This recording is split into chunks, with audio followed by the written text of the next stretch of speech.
to Nugget Garage. Ignore the noises next door. The guys next door know how to have a good time, and it seems like they're having a good time this afternoon.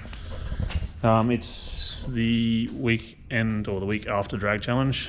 I know last time we were speaking I mentioned we was going to take the 3RZ car because it's all dressed up, nowhere to go. Got tyres for it and whatnot, but change of plans in the last week before. When realising that we still had the cylinder head that Kip built me for the billet engine. What are you doing? Which means, yeah, it was already machined, had 1/2-inch head stud holes, it had already had the good valve seats, good valves. It was already set up for GSC S3 power division camshafts, which are the big ones I use in the 20. So yeah, Kip decided to chuck that together, chuck it on the engine, and we got it in the car with 3 days to spare, I think. Decided that we may as well use the GTX 55 Gen 2 94mm turbo on it. Much larger in the turbine side. All bolted pretty much straight on. And Dave had to make a pipe to join to the intercooler. Oil feed and oil drain is bolted straight off the other turbo, so it's pretty tight. But it's in there. Adds probably another 10 kilos of forward weight, which this car obviously needed. So yeah, we got it onto the dyno 2 days before the event. I'll show you that footage now and I'll come back and talk about it. Good? I've got all the filings out of that compressor, haven't you? Oh, you did? Well, Yeah. not going. Good? Okay. Yeah, go for it.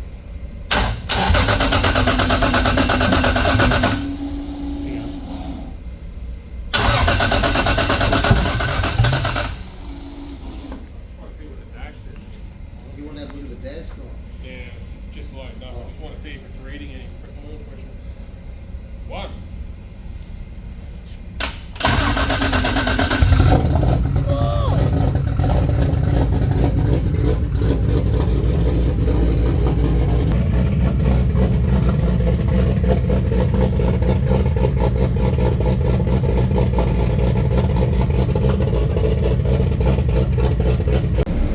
Apparently a GD47 wasn't big enough.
Did it even get boosted? Barely. Between 32 pounds and 7,700. Up there eventually. Shit. It's not even been nitrous. It's gonna need some.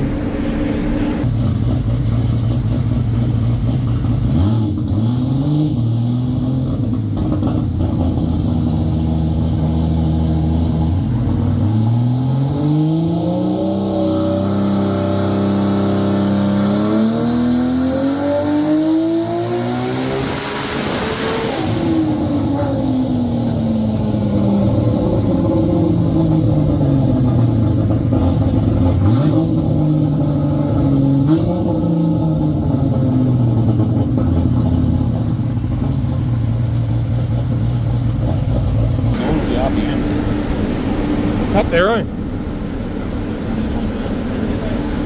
I'll just fix it. Got any gas to put on it? Was that 35?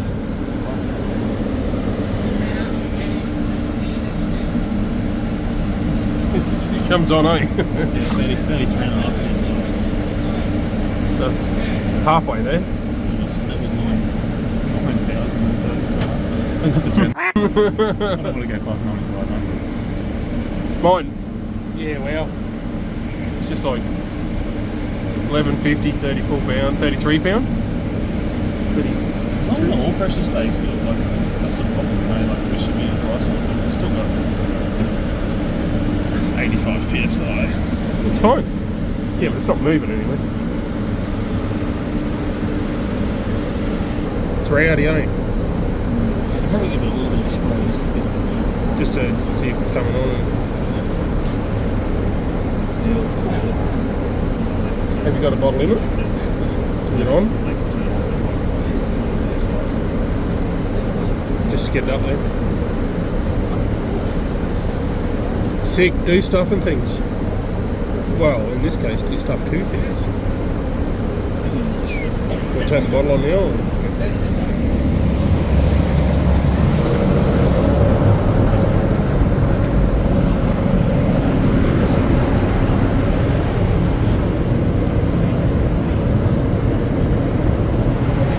Yes. Will happen.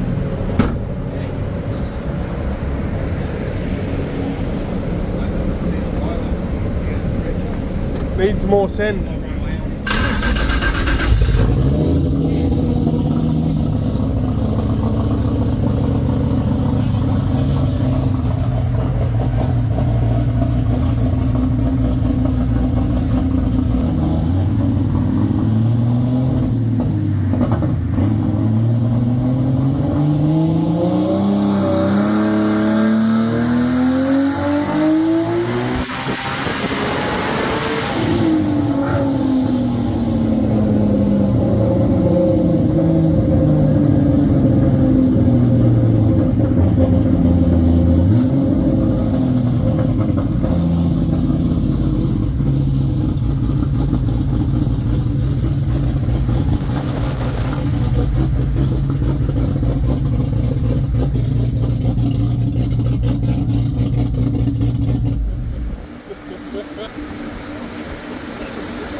Bit loud, mate.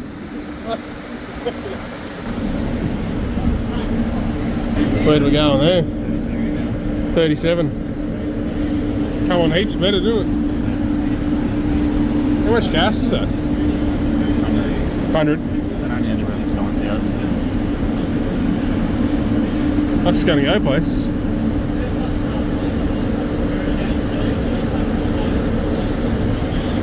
Put another bloody 15 pound in at the track, or? Only 70 pounds of CO2 so far.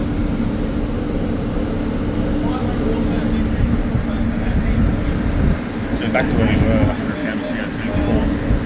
Well, give or take 7 months.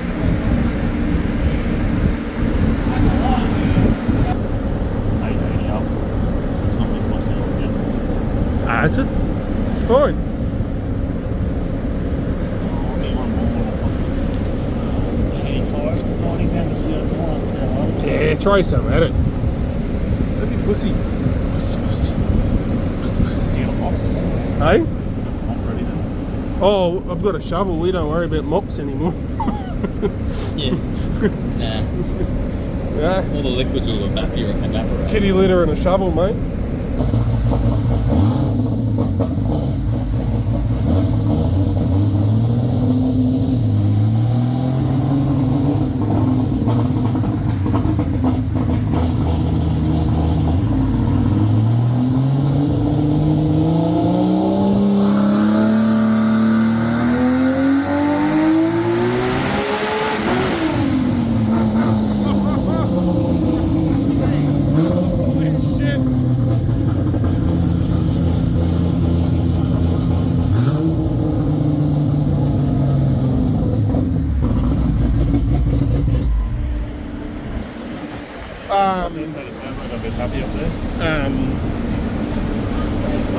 Holy shit, dude. What are you doing? Holy shit. That's doing things, eh? No.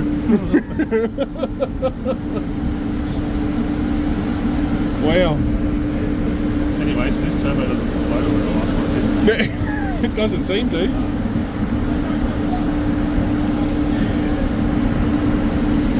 Where are we at? 59 PSI. What is it? How did it get to 59 PSI? 59? What are you doing, dude? I didn't...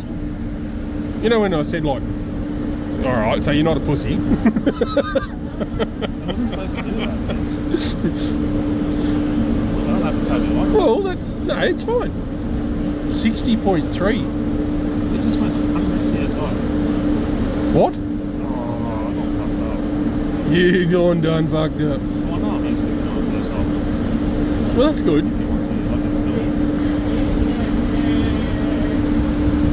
If you want to, I can do it. 59 pounds, 60 pound in it. What are you fucking doing? I missed my target. Imagine if that if that held through. That was going like 1550. That was going 1600 horsepower. Yeah, that bit works. Turbo works. Shit. Yeah, right. Maybe turn it down some.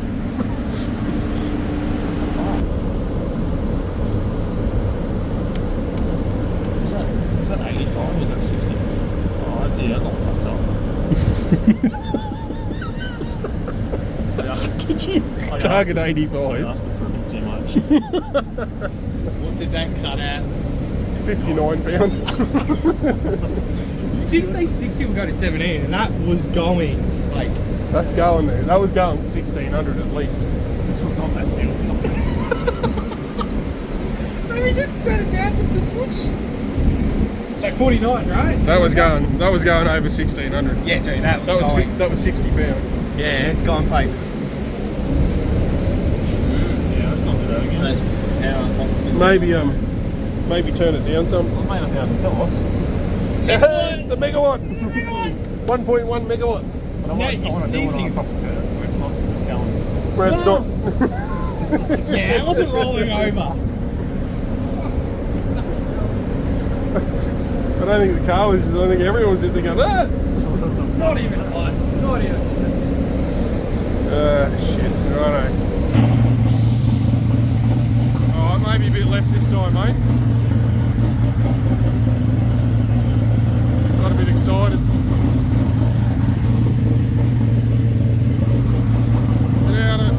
Get out of here!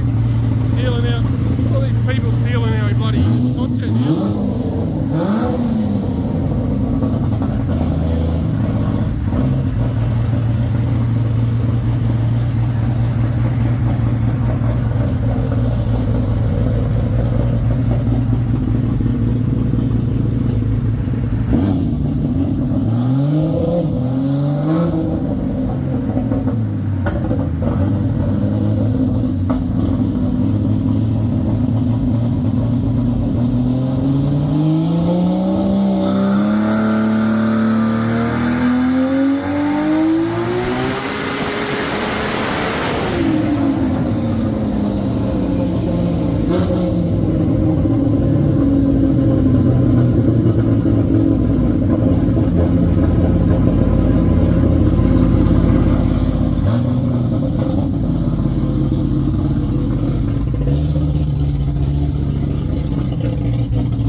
noisy fucker, eh?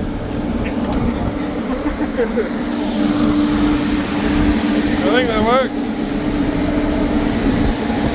Alright, so you see there made 1430 odd horsepower at, I think it was 45 pounds of boost. Interesting thing is, you only need 85 pounds of CO2 on the gate to do that, whereas with the other turbo, basically all I could put on there is 100 and it made 44 or 46, same boost. And the net gain is about 200 more horsepower, so definitely had high EMAP, I'd say.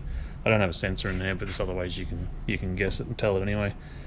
On one of the runs there, I accidentally asked it, like I was thinking I was changing the dome pressure, but everyone's chapping in my ear, so I changed the manifold pressure expected table, which means the CO2 control strategy tried to correct the error and add more and more and more and more CO2 up to 100 psi, which meant it basically tried to make 85 pounds of manifold pressure.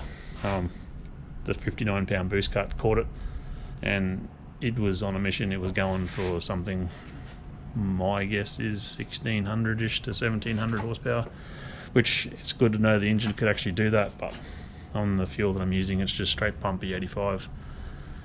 Whether you could do that long term and manage CGT, I don't know. This is what we're going to find out with this car. We'll start sneaking up on it now. I reckon 190 plus mile an hour is doable in the quarter. The car's about 2,900 pounds, so I think that's doable. Anyway, so off the dyno, we decided to go and try Road Trip Trade Challenge. We left the same tyres on it, which are an old set of tyres off Wayne Wagstaff's car from 5 years ago. I think when they were running like 5 passes to a set, trying to run 3s for the first time. So that's what's on it. Yeah, went out to the track. I can roll that footage now. I'll probably talk about it a little bit first. It's a 3-day event. Obviously you got to drive each day. It was only like 50 or 60 k's one day, and I think it was 100 k's the next. 2 passes a day with provision for slightly more depending on how many runs they got. Unfortunately, I don't know, while like the new track at Warwick, it's nice and smooth. I'm sure it's going to be great, but someone stuffed something up on the track prep on day one. Now I'm using parts in this car that they're well and truly capable for the job, but you know, if you're going to start tyre shaking and losing the tyre from 300 foot, ultimately you damage the crown wheel and pinion. That's stupidly noisy straight after the first pass, and then on the second pass, I think the first pass I went 5.1, 146 mile an hour, and you know, it was shaking like crap. I'll overlay a screen showing the drive shaft speed. Second pass I hit the start line a little bit harder, and I'm not sure why yet, but I don't know if it's differences tyre to tyre on the track or whether this thing just turns right when it loses traction, but it went right. I tried to steer it, I hit the trans brake button, it's on for about 2/10. Now normally you would cancel that with drive shaft speed, but you know, I'm usually not an idiot like that, and turns out I am.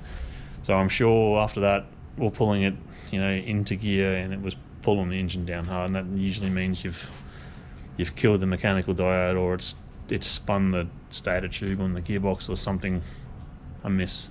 I managed to do the next day by jagging it back and forward, getting it to free up. Now the engine was pretty tight when it was jammed, so I know the crank was getting pushed forward too, so I'm going to have to check the thrust bearings in this.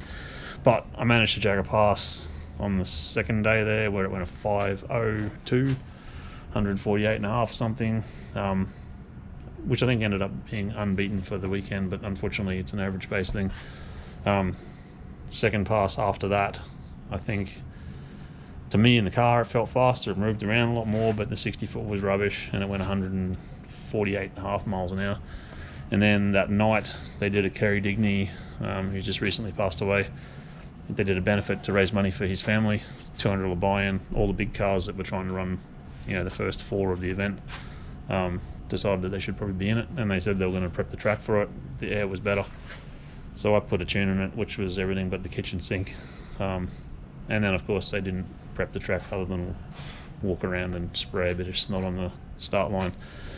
So mine came out, lost the tyre, turned right, I shut it down, fed it back into it, came on the boost ramp. Obviously the time was a count out, made like 55 pounds of boost, and tried to power wheelie, and then I had no top gear. So unfortunately, from that point on, I knew we were in a world of hurt with the gearbox. Some of the material from the converter has obviously fallen into the pump, and we've lost line pressure, and we've just nuked all the clutches in the box. Now, we did spend a bit of effort on day 3, jacked it up, pulled the pan, pulled it, and cleaned all the debris out, put fresh fluid in it, but nah, it's done. They could drive on the trailer, that's about it. So unfortunately, that means that I think we'll come in tied first place with Ben Blecken and his VH PSI wagon, day 2. He made it past day 3, and he won the class in my event. Congratulations to him. He's actually come back from a stack he had in the car about a year and a half ago, so it's good to see that back. It's a quick car in its own right. Anyway, I'll roll that footage now. As usual, I've half-assed it. I did take all my gear with full intentions, but you kind of get caught up in the moment, and I want to get the car running, not spend time doing cuts and filming. But anyway, here's what it is. Have a look at that, and I'll come back at you.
refreshment time.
Yeah, right, so that was drag challenge. I was pretty stoked the car drove, you know, flawlessly 50 k's to the pub and back and 30 k's to us.